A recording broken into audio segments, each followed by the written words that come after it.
Trillones de dólares han sido destinados a combatir la pobreza, pero los resultados siguen siendo decepcionantes. Hoy vas a descubrir por qué la ayuda internacional no ha funcionado como esperábamos. Prepárate, lo que sigue podría cambiarlo todo. Suscríbete, comenta, comparte y activa la campanita.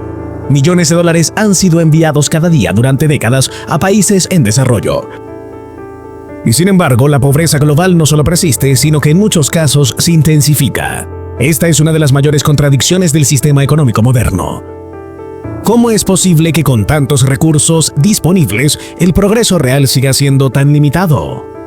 El error está en asumir que la solución para una economía estancada es simplemente inyectarle dinero. La realidad es mucho más compleja. El modelo tradicional de ayuda internacional se ha basado en una premisa seductora, pero defectuosa, que las economías pobres solo necesitan un impulso inicial de capital externo para arrancar su desarrollo. Es el famoso salto hacia el crecimiento. Pero si todo fuera tan sencillo, ¿por qué hay naciones que han recibido ayuda durante 50 años sin mostrar avances sostenibles? El principal problema no es la intención, sino la ejecución. La llamada ayuda al desarrollo se canaliza generalmente a través de grandes organizaciones internacionales que operan desde países ricos. Estas entidades, en lugar de empoderar a las economías locales, suelen implementar soluciones estandarizadas que ignoran las particularidades culturales, sociales y políticas del entorno al que pretenden ayudar. ¿Qué sucede cuando se impone un sistema externo sin considerar la dinámica interna de un país? Exacto, se genera dependencia, no autonomía. Muchos países receptores han visto cómo su industria local se desmorona debido al ingreso masivo de bienes subsidiados o directamente gratuitos. ¿Por qué un agricultor invertiría en mejorar su producción si el mercado está inundado de alimentos donados? Este fenómeno ha destruido mercados locales, eliminando empleos y, lo que es peor, desincentivado el desarrollo empresarial interno. En lugar de fortalecer economías, la ayuda ha terminado por suplantarlas. Y esto no es una hipótesis. En África, por ejemplo, la industria textil se vio gravemente afectada por el ingreso de ropa usada donada desde Occidente. En lugar de impulsar la producción local de prendas, se llenaron los mercados con ropa barata que acabó con las pocas fábricas existentes. ¿Sabías que entre 1981 y el 2000 el empleo en ese sector cayó casi a la mitad? Este tipo de impacto no solo es económico, también es estructural. Además, buena parte de la ayuda se queda en el camino. Una gran proporción del dinero destinado al desarrollo nunca llega a manos de quienes más lo necesitan. En lugar de apoyar directamente a pequeñas organizaciones locales o a los propios gobiernos del sur global, los fondos terminan concentrados en un puñado de contratistas internacionales con sedes en países desarrollados.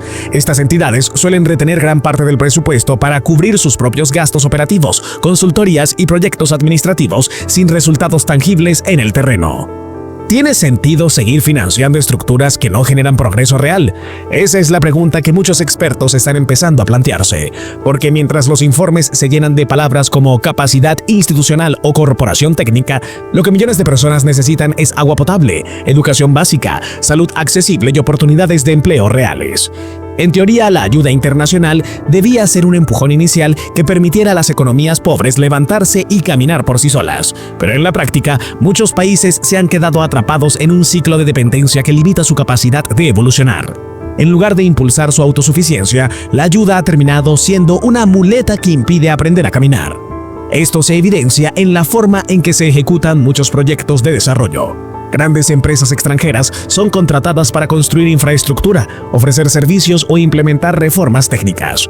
¿Cuál es el problema? Que esas empresas llevan consigo a su propio personal, su tecnología y su gestión. ¿Dónde queda la participación local? En la mayoría de los casos, relegada a labores básicas sin transferencia real de conocimientos ni fortalecimiento de capacidades locales. Un caso claro es el de las empresas chinas en África. Han financiado y construido puentes, autopistas, hospitales y represas, pero lo han hecho utilizando principalmente trabajadores chinos, técnicos chinos y equipos importados. ¿Qué ha aprendido la mano de obra local sobre ingeniería, planificación o logística? Casi nada. Al concluir los proyectos, la infraestructura queda, sí, pero no así la capacidad de replicarla sin ayuda externa. ¿Cómo puede un país desarrollarse si no está aprendiendo a hacer por sí mismo? ¿Sabías que más del 60% de los países africanos destinan hoy más recursos a pagar su deuda externa que a sectores clave como salud o educación? El endeudamiento derivado de estos megaproyectos compromete seriamente la estabilidad fiscal de las naciones y las obliga a priorizar pagos por encima del bienestar de su población. Así, en lugar de sembrar riqueza, la ayuda muchas veces siembra duda. A esto se suma otro fenómeno poco discutido pero igual de relevante, el Phantom Aid o ayuda fantasma. Se refiere al dinero que, aunque registrado como ayuda internacional, nunca llega a tener impacto directo en los países destinatarios. Entre intermediarios, trámites administrativos y contrataciones externas, enormes sumas de dinero desaparecen en burocracia. ¿Cómo puede progresar una economía si el supuesto capital de inversión no toca su suelo? Más preocupante aún es el sistema de incentivos perversos que existen en muchas agencias de cooperación. En lugar de premiar resultados, se premian horas trabajadas, proyectos ejecutados o informes generados. No importa si la intervención mejora realmente la vida de las personas, lo que cuenta es que se cumpla el cronograma y se entreguen los documentos. Esta lógica transforma la cooperación en una industria más interesada en sobrevivir que en transformarse. Y cuando las organizaciones locales quieren participar, se enfrentan a barreras imposibles. Licitaciones complejas, exigencias técnicas desproporcionadas y falta de acceso a redes internacionales hacen que el grueso de los fondos se quede en manos de los mismos contratistas de siempre. ¿No sería más eficaz financiar directamente a quienes están en el terreno, conocen el contexto y tienen el compromiso real de generar cambio? Los datos son claros. De los fondos distribuidos por ganancias como USAID, menos del 15% llega directamente a organizaciones locales. El resto se queda en estructuras lejanas, costosas y muchas veces ineficientes. Esto no solo es ineficaz, también es profundamente injusto. Frente a esta realidad, algunos gobiernos y organizaciones han comenzado a explorar alternativas más directas y efectivas. En lugar de financiar estructuras intermediarias, han optado por entregar el dinero directamente a la persona en situación de pobreza. Programas como Bolsa Familia en Brasil u Oportunidades en México ofrecieron transferencias condicionadas a familias a cambio de compromisos simples, como enviar a sus hijos a la escuela o asistir a controles médicos. El resultado, mejores índices de asistencia escolar, disminución en las tasas de mortalidad infantil y aumento del consumo básico, lo que dinamiza la economía local. Pero incluso estas iniciativas, aunque exitosas a corto plazo, enfrentan un gran desafío: su sostenibilidad. Cuando los recursos se acaban, los avances tienden a retroceder. La pobreza no se erradica con un cheque puntual. Requiere estructuras sólidas, educación de calidad, acceso a crédito y oportunidades reales de crecimiento. Los programas de transferencias incondicionales también han ganado terreno. Se trata de entregar dinero sin condiciones, confiando en las personas para que sepan cómo usarlo con sabiduría.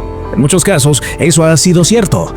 Los beneficiarios han invertido en herramientas de trabajo, ganado mejoras en sus viviendas o en la educación de sus hijos. Pero el efecto también suele diluirse con el tiempo. ¿Por qué? Porque sin un entorno propicio, infraestructura, instituciones sólidas, acceso a mercados, no es posible transformar un impulso puntual en progreso sostenido.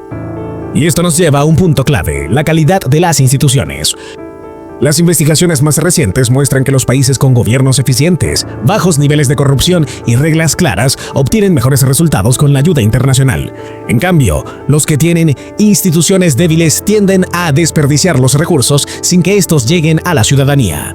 De hecho, estudios del Banco Mundial han identificado que en muchos países receptores de ayuda se registra un aumento repentino de depósitos en cuentas offshore al mismo tiempo que se realizan los desembolsos.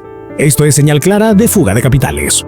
¿Sabías que entre 1981 y 2009 los países con instituciones frágiles vieron disminuir sus ingresos fiscales cada vez que aumentaban las ayudas externas? Esto sugiere que algunos gobiernos, al recibir dinero de fuera, dejaron de preocuparse por cobrar impuestos de manera efectiva. Es decir, perdieron el incentivo de servir a su ciudadanía y se enfocaron en complacer a los donantes. Ahora sabes por qué tantos recursos no han logrado erradicar la pobreza. Si te gustó este contenido, suscríbete al canal, dale like, comenta tu opinión, activa la campanita, explora más videos y no te pierdas lo que viene.